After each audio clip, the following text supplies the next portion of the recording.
Amendment to Draft Oversight Plan, Cat 6, Censorship.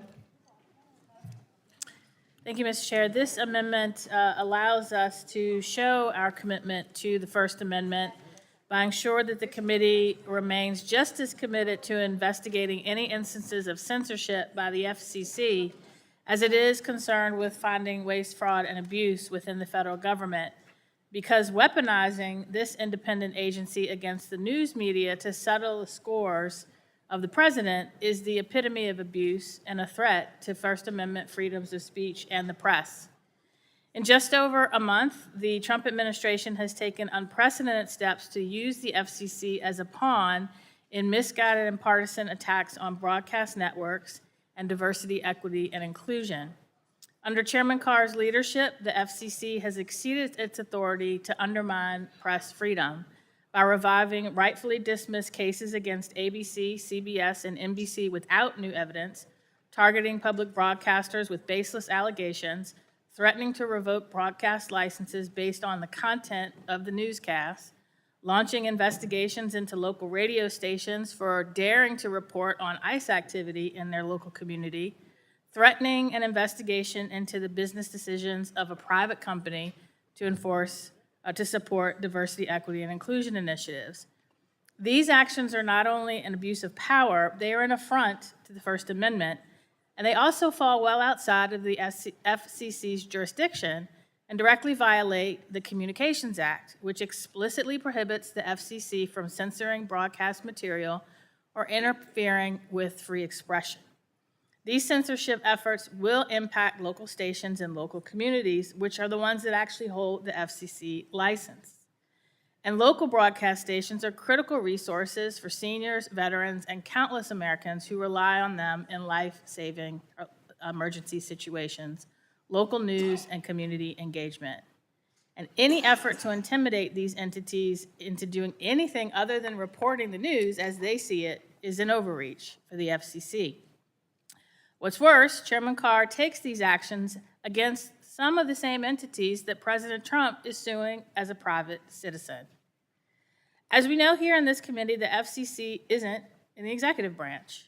It's not supposed to do the bidding of the president. It's an independent agency that answers to Congress, hence its inclusion in the oversight plan that we're considering today. And I just heard my Republican colleagues say they feel strongly about ensuring protection of the First Amendment rights. I know they feel strongly about ensuring government agencies don't overstep their constitutional authority.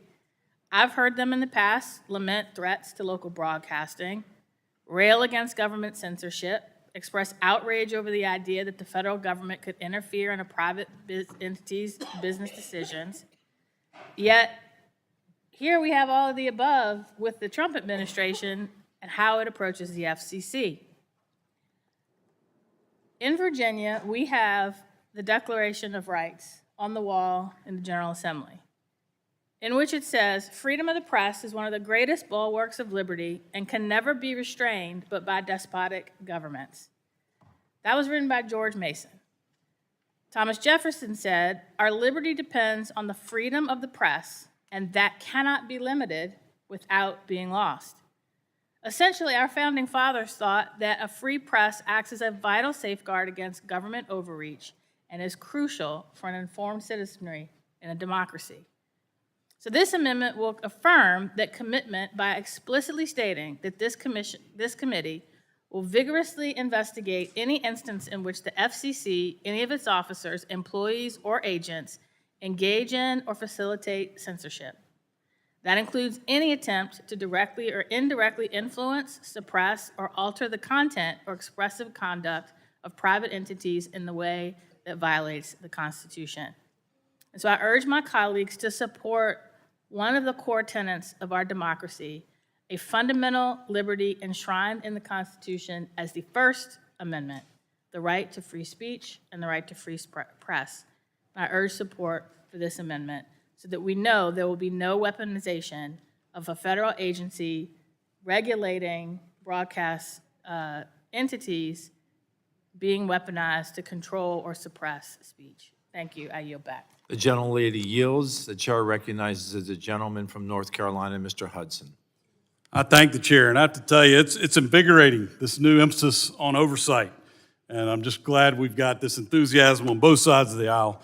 Unfortunately, this particular amendment is redundant.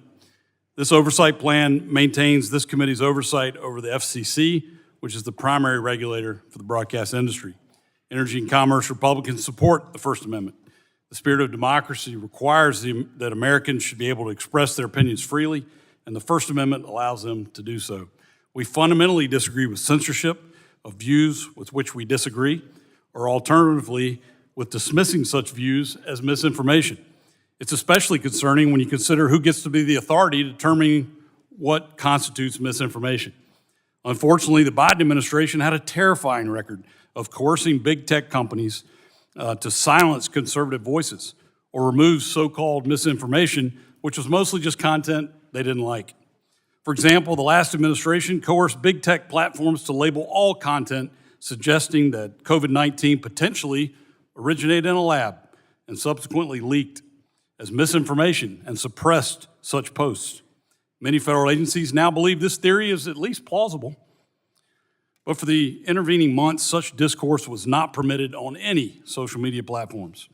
On this issue and many others, we believe in allowing people to exchange ideas and have open discourse. This is fundamental to democracy. Our constituents can form their own opinions and determine what makes sense for them and their families. We believe that the decision by some platforms to leave more content online is the right approach. We will continue to monitor how companies choose to moderate content and censor American speech. We support the First Amendment and will continue our efforts to ensure that all Americans' voices are heard and not controlled by powerful tech behemoths. I oppose this amendment and urge my colleagues to oppose it as well. And with that, Mr. Chairman, I yield back. The gentleman yields. The chair recognizes the gentlelady from California, Ms. Matsui. Thank you, Mr. Chairman. I move to strike the last word and speak in support of this amendment. We hear Republicans say they want to defend the First Amendment, yet the Trump administration is hell-bent on censoring dissent and bullying our media into being its mouthpiece. President Trump's own media biases have been clear for a long time. He likes a news outlet he can control, and he hates when people look for the truth. Trump is weaponizing the FCC to intimidate and silence broadcast media by initiating suspect investigations, often under dubious authority, into news outlets that dare to challenge Trump's viewpoint. I am especially alarmed by the attacks on our public media. I hear from my constituents on the phone and at town halls about how terrified they are at the thought of losing their beloved PBS and NPR stations. PBS and NPR have, for decades, provided people with free community-supported access to local news, educational programming, and life-saving emergency alerts. Unlike privately owned media, these outlets are not beholden to stakeholders, government or private. 82% of voters, including 72% of Trump voters, value PBS for its children's programming and educational tools. Defending public media from censorship should be a bipartisan goal.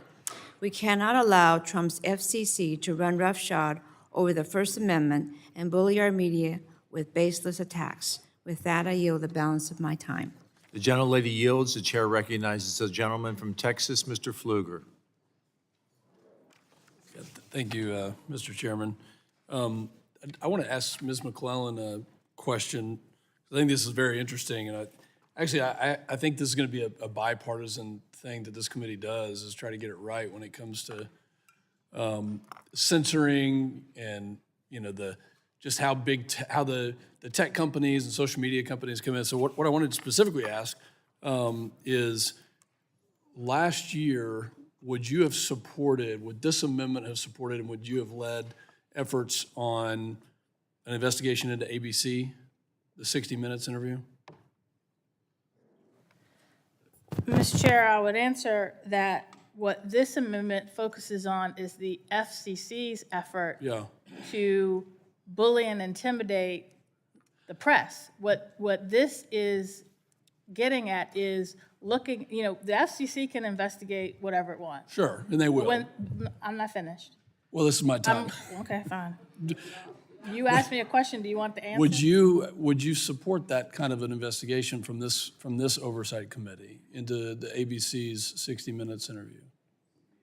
I would not support any effort to investigate based on the content of speech that does not violate the First Amendment. Because I believe doing so engages in censorship. I believe doing so infringes on freedom of the press. So no, I on that would particular interview. I would support an investigation into whether an entity violated the First Amendment. Okay, well, very good. I'm proud that Mr. Carr is looking into these things and believe that all of us, here have a role to play when it comes to making sure that our media can have the ability to report. And it's not just the 60 Minutes interview that I believe he's probably looking into. It's the debate, the CBS debate, and a few other things. And First Amendment, I think, extends into this world of suppression. And if we remember, there was the Homeland Security Committee under Mayorkas came up with this fact checker mechanism that they were going to check all of the facts in this misinformation, disinformation board.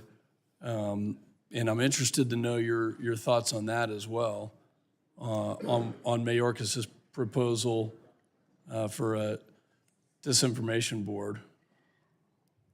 Mr. Chair, there is a big difference between investigating whether someone engaged in free speech is misleading people and providing an answer to that misinformation. That is not the same thing as infringing on their free speech. That is not the same as infringing on freedom of the press. And so if any federal government entity crosses the line into intimidating or punishing the press for the content of what they choose to report, other than something that the Supreme Court has said clearly violates The First Amendment. or is not protected speech by the First Amendment. Did that apply to the Twitter files as well? I don't know. The FBI intimidating Twitter and telling them that they could not say certain things? Well, Twitter is not speech. Twitter is a platform. Oh. Okay. Twitter itself is a But the platform. FBI, Biden administration FBI telling Twitter not to produce certain tweets didn't violate the First Amendment? Twitter, first of all, as I understand what the FBI did, Yeah. it was not to compel Twitter to engage in or not engage in speech. I think it was actually intimidation, which I know where you stand on that. But, well, Mr. Chair, thank you. I think it's going to be a great discussion for us on this committee. I yield back. The gentleman yields. The chair recognizes the gentleman from Ohio, Mr. Landsman. Mr. Chair, I'd like to strike the last sentence and speak on this amendment. So recognized. What folks are tired of, and this is across the board, is the political retribution, the weaponizing of government.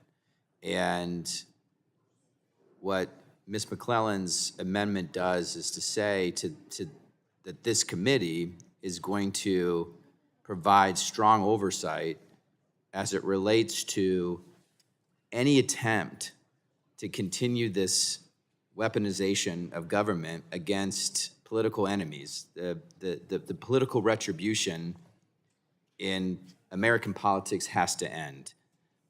I would like to yield the balance of my time to Ms. McClellan. Thank you, Mr. Chair, or Mr. Landsman. First of all, I didn't hear anything from the other side of the aisle in their professment of how much they care about the First Amendment, about freedom of the press. And that's what I'm talking about. And we can get into a debate about whether Twitter is a platform or speech, but the point is you have a president, an FCC, and probably other government entities in the future who are going to discriminate against ABC or other members of the press to keep them from criticizing the president or punish them for criticizing the president. And that is exactly what the founders argued against in a free America.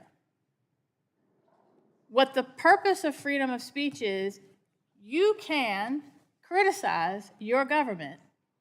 And if your government punishes you for it, that is the first step to tyranny. And that is what I see happening right now. When you threaten to take someone's license away because they published information critical of you, that is a violation of the First Amendment. And that is something that we should look at as part of our oversight responsibilities, just as much as the waste, fraud, and abuse that you all want to look at. I invite you, I see all of you with your confused looks on your face. I invite you to read the Federalist Papers on the First Amendment. I invite you to read George Mason's writings on the importance of freedom of the press. I invite you to read Thomas Jefferson's professions on the importance of the freedom of the press. And you will understand why I am very concerned at an FCC, at a president, at a Pentagon that says, I'm going to punish you because you say things about me I don't like. I yield back. Gentlelady yields. The I yield. chair recognizes the gentlelady from Florida, Ms. Kamick. I yield back for the record. Wonderful. Thank you, Mr. Chairman. And thank you again to our colleagues for a robust debate for the last 12 hours today. Mr. Chairman, I move to strike the last word. And let's just start with, I believe my colleague from Virginia is either confused because she is certainly contradicting herself. In answering Representative Pfluger's comments, she said that she wasn't talking specifically about Twitter. She was talking about entities that would fall under the jurisdiction of the FCC. Yet here in your own amendment, it says explicitly, the committee will conduct oversight into how social media and other big technology and e-commerce companies are affecting interstate commerce, et cetera, it goes on. So you express it. That's not my amendment, Mr. Chair. Which amendment are we on then?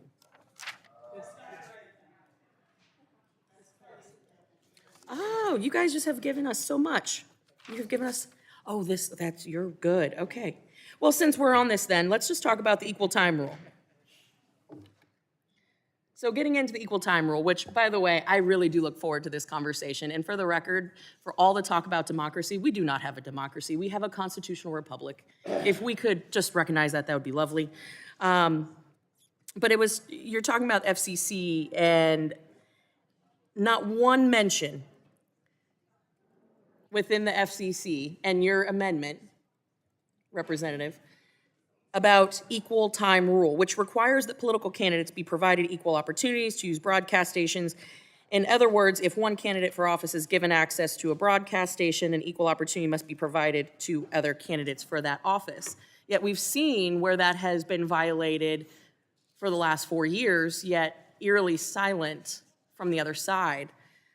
I find it interesting that in answering or responding to Representative Pfluger's comments about whether or not it would be appropriate to have an investigation into, for example, the ABC interview, which had been proven widely to be doctored, biased, that doesn't qualify as something worth looking into. If we're going beyond the partisan politics, why would that itself not qualify? I'll yield to let you answer.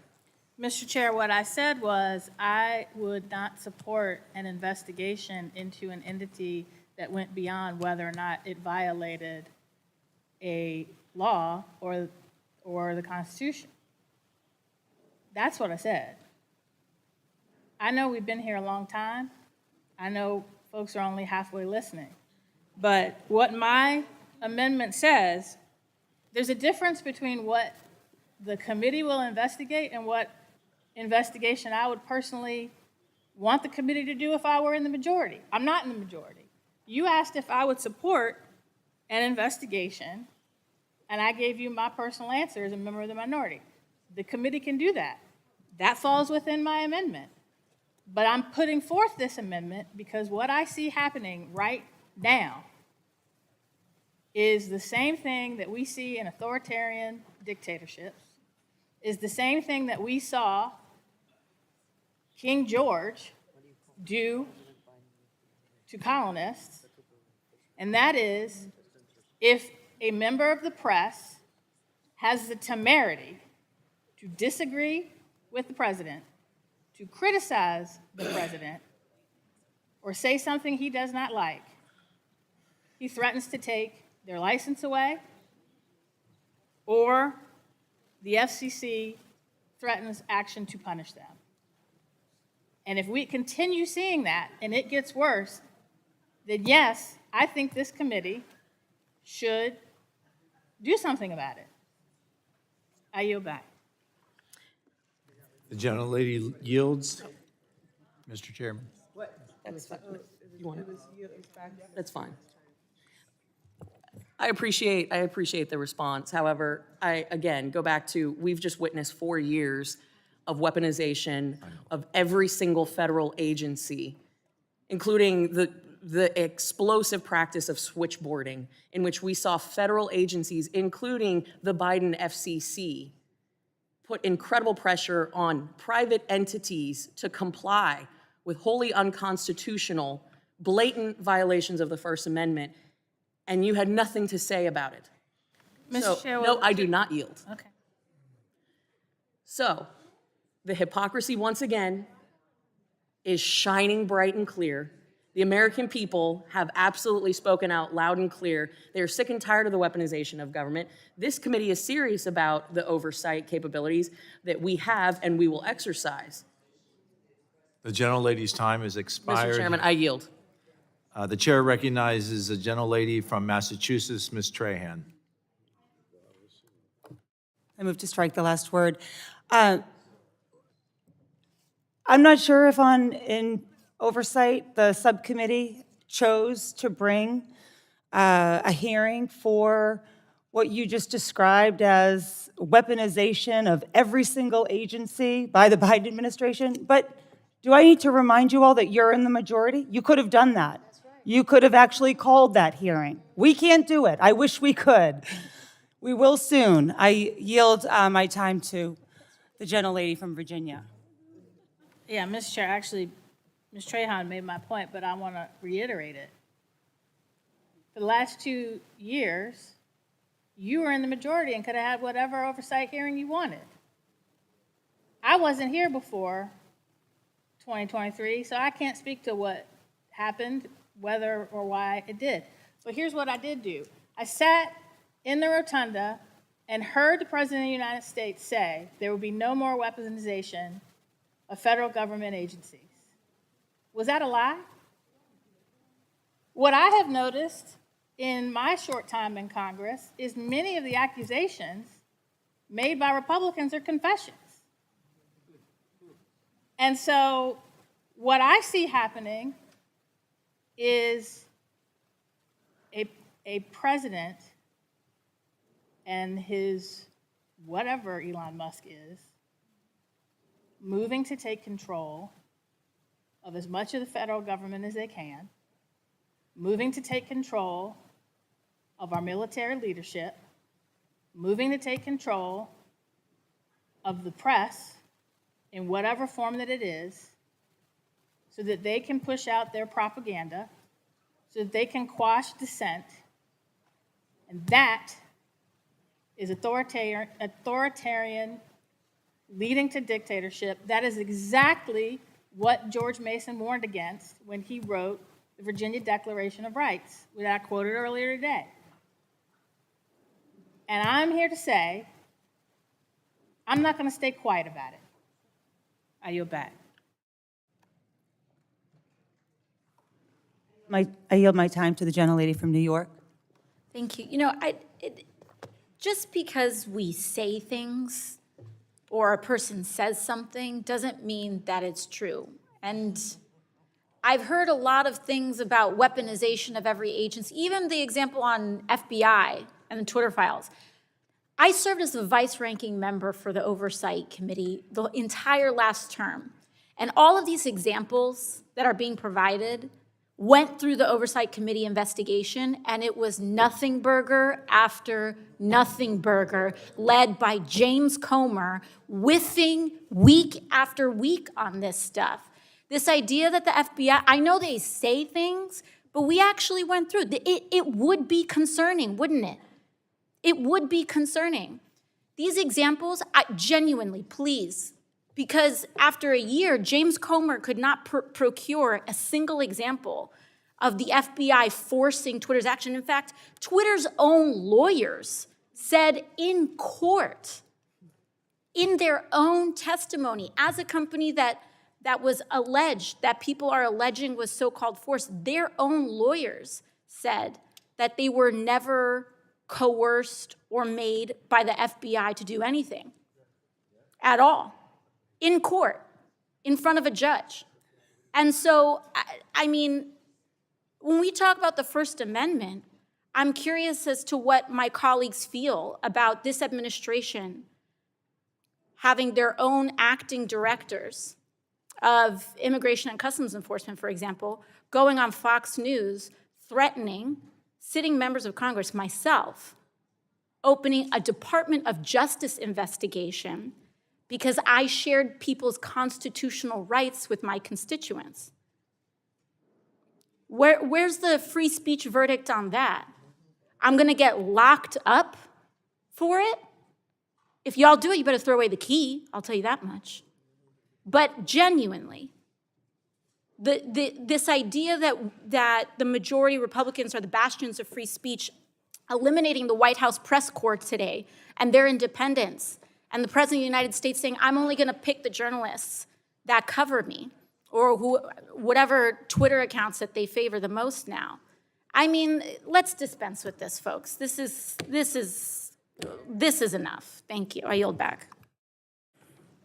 Gentlelady yields. The chair recognizes the gentleman from Virginia, Mr. Griffith. Thank you, Mr. Chairman. So it's not quite going to be 6 weeks. I understand that they're not going to present all of the other side is not going to present all their amendments. I'm sitting here with, prepared for another 30, but I hear that's not going to happen. I will say this on this amendment, though, and this is where we've been the whole day. The document that we're dealing with covers all kinds of things in very general terms so that it is available to this committee to investigate what it needs to investigate. And we've gone down rabbit hole after rabbit hole after rabbit hole on specifics and details. Didn't need to happen, but here we are. And it's a part of the process. If the other side wants to bring all these issues up, we can. But let me make clear on the freedom of speech that I feel very strongly about freedom of speech. I would submit, and I know the gentlelady from Virginia, who's my former colleague in the Virginia House of Delegates, knows some of this, but she referenced the Federalist Papers, and then she referenced George III. I'm going to reference George III and John Wilkes. I am probably the only member of Congress who has a caricature of John Wilkes on the wall in his office. Now, some of you are going, John Wilkes? Who in the heck is that? John Wilkes was a rabble-rouser in London, and he wrote a newspaper called the North Briton. And he made a reference in North Briton 45 to the Earl of Bute, who was a North Briton. He was from Scotland and might have participated in the revolution of 45 or the rebellion of 45 by Bonnie Prince Charlie. And so he was making a slam on the Earl of Bute, who would be what we would call today the Prime Minister, and George III in attacking those policies.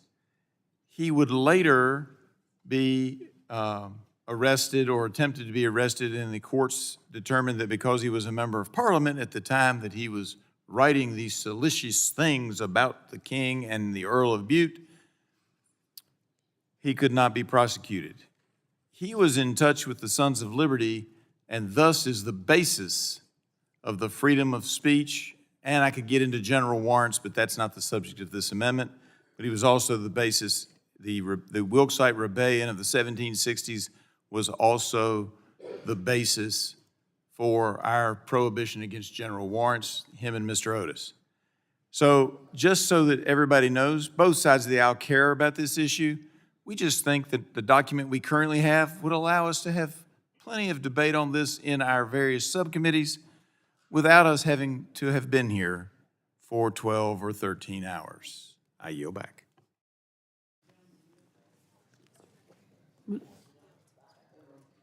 I yield to the gentleman from Alabama, Mr. Palmer. I just want to point out some real examples of political censorship and intimidation. In February of 21, two House Democrats urged cable, satellite, and internet programming distributors to drop Fox News, Newsmax, and One American News.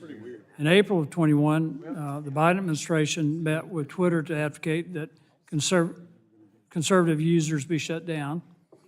In July of 21, the White House confirmed that it was in regular touch with social media companies about monitoring content it deemed misinformation. I could go on demanding that big tech companies, this March 22, hand over information about how many social media users. I could go on with this. The interesting thing is in this committee, in a markup, a resolution of inquiry.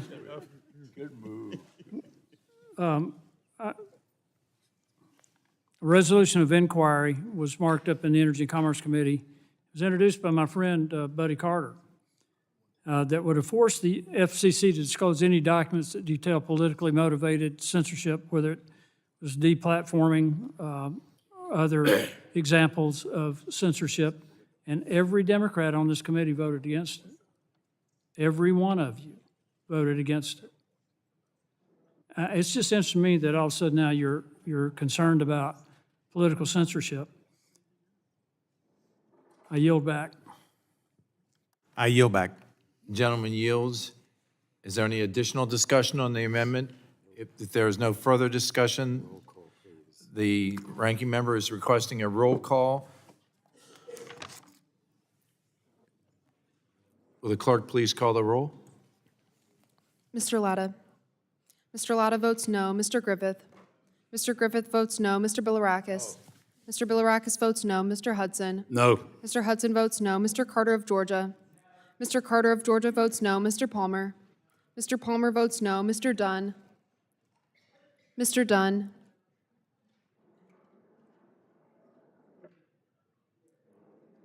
Mr. Dunn.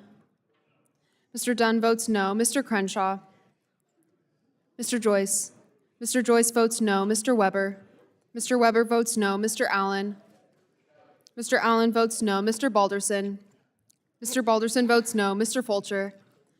Mr. Fulcher votes no. Mr. Pfluger. Mr. Pfluger votes no. Mrs. Harshbarger. Mrs. Harshbarger votes no. Mrs. Miller-Meeks. Mrs. Miller-Meeks votes no. Mrs. Kamick. Mrs. Kamick votes no. Mr. Obernolte. Mr. Obernolte votes no. Mr. James. Mr. James votes no. Mr. Bentz. Mr. Bentz votes no. Mrs. Houchin. Mrs. Houchin votes no. Mr. Fry. Mr. Fry votes no. Ms. Lee. Ms. Lee votes no. Mr. Langworthy. Mr. Langworthy votes no. Mr. Kane. Mr. Kane votes no. Mr. Ruley. Mr. Ruley votes no. Mr. Evans. Mr. Evans votes no. Mr. Goldman. Mr. Goldman votes no. Ms. Fedorchak. Mrs. Fedorchak votes no. Mr. Pallone.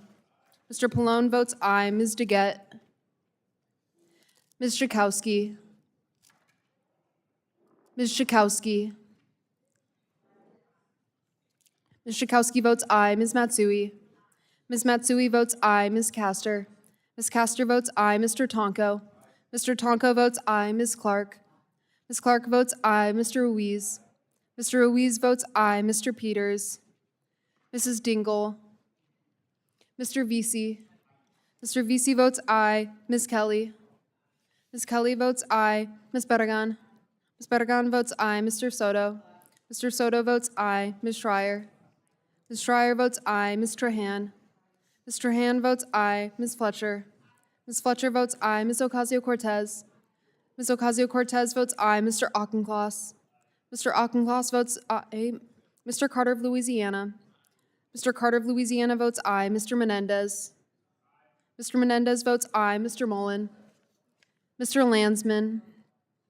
Ms. McClellan. Ms. McClellan votes aye. Chairman Guthrie. Chairman Guthrie votes no.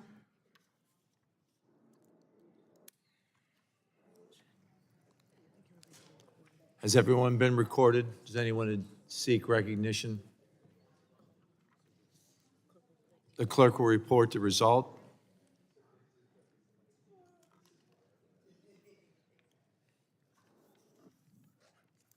Chairman Joyce, on that vote, there were 19 ayes and 29 noes. The amendment is not agreed to. Are there any further amendments?